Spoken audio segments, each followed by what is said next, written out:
Today we're going to talk about the brand new Tier 7 German tech tree destroyer J Maerker, which I've been having quite a bit of fun with. I've only played this ship in the new line, which starts at Tier 6 with the Z31 and ends at Tier 8 with the Schultz.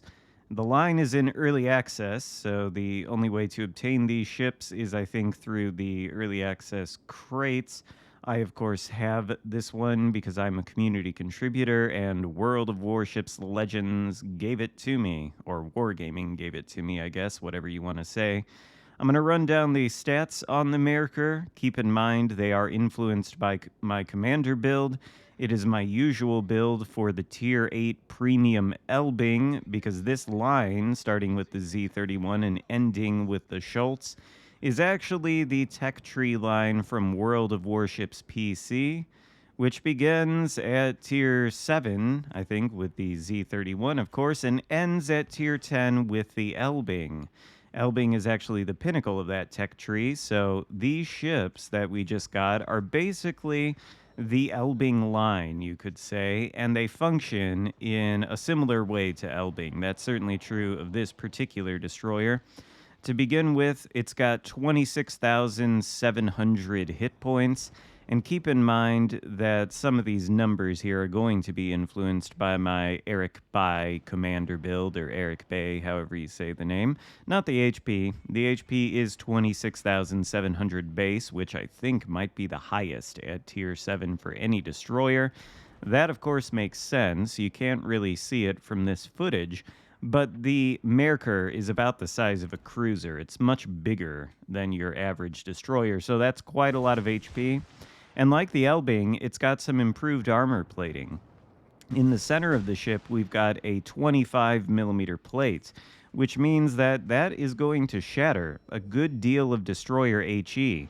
In fact, I think we'll see that in a little bit versus an enemy Fletcher that is going to shoot HE at our broadside and not do an awful lot of damage. That's because his shells will be shattering against that 25mm plate.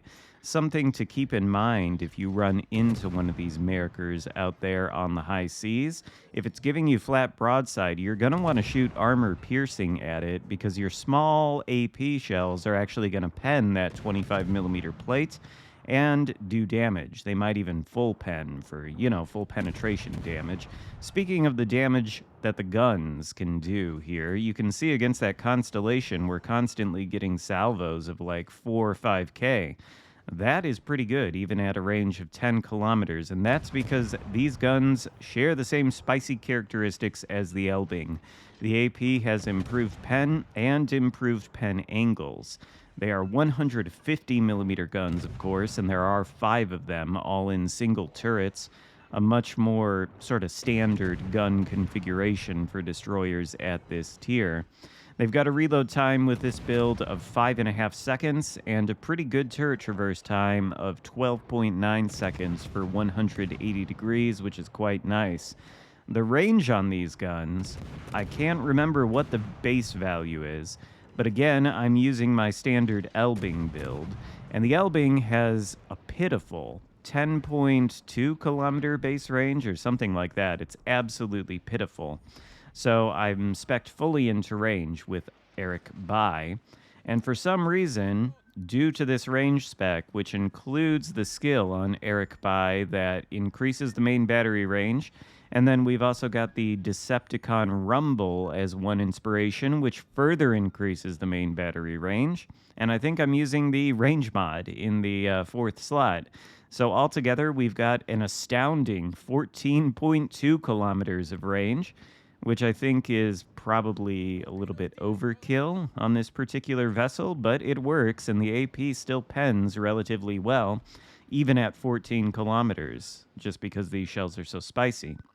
As for the damage the AP does, keep in mind I'm using the mortar skill on Bai, which offers, I think, 13% more damage for the shells.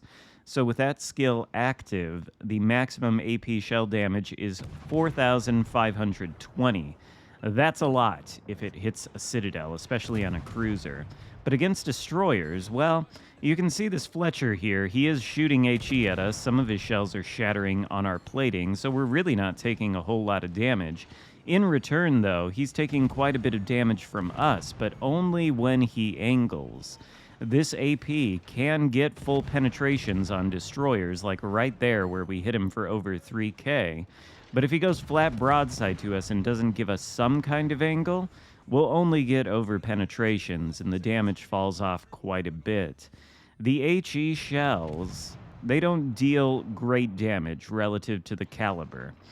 The maximum HE shell damage, and keep in mind this is with mortar, is 2034, meaning without mortar it is less than that. That's not good damage for 150mm destroyer guns, and that's sort of the gimmick of the German guns when it comes to shooting HE.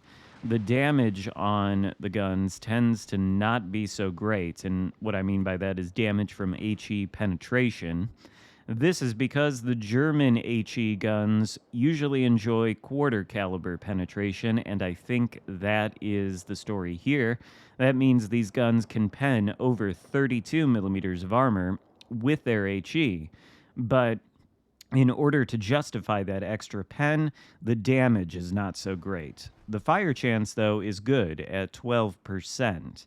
Although most of the time when you're playing this ship, for reasons you've already seen, you want to be shooting the AP.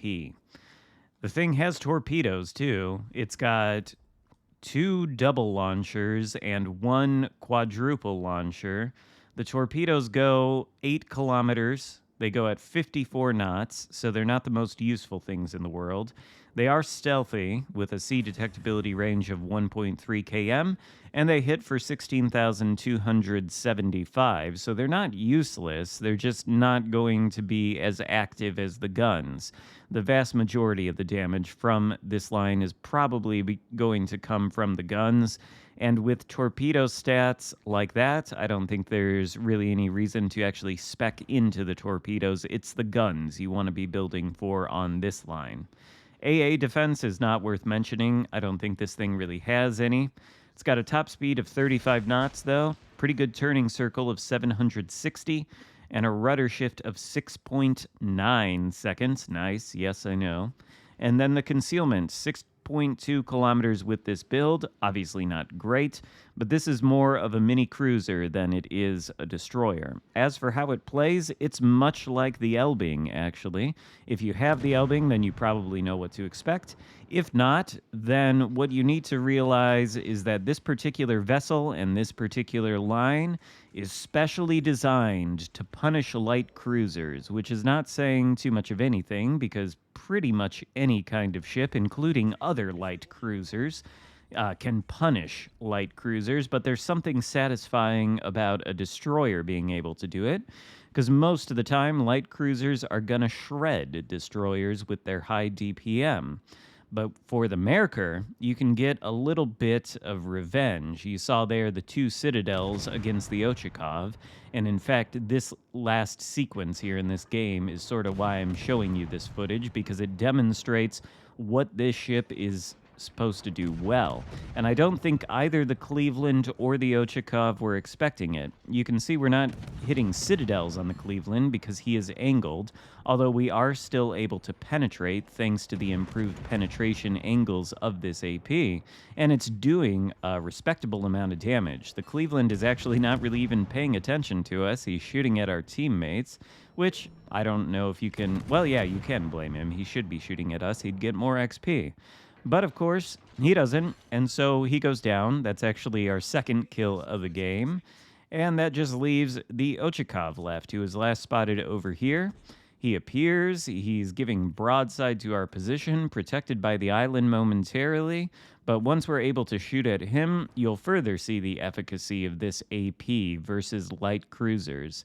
This is what this whole line is designed for, and if I do say so myself, it is pretty satisfying to get these citadels against Ochakovs, and we didn't get one against Cleveland. We could have, but it's pretty satisfying. The Ochakov usually shrugs off citadels from larger caliber guns, but not against the power of the Merker.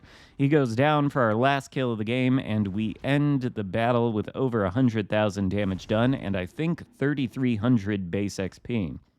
The Merker is a little bit better at performing the traditional role of the destroyer than the Elbing is, I would say.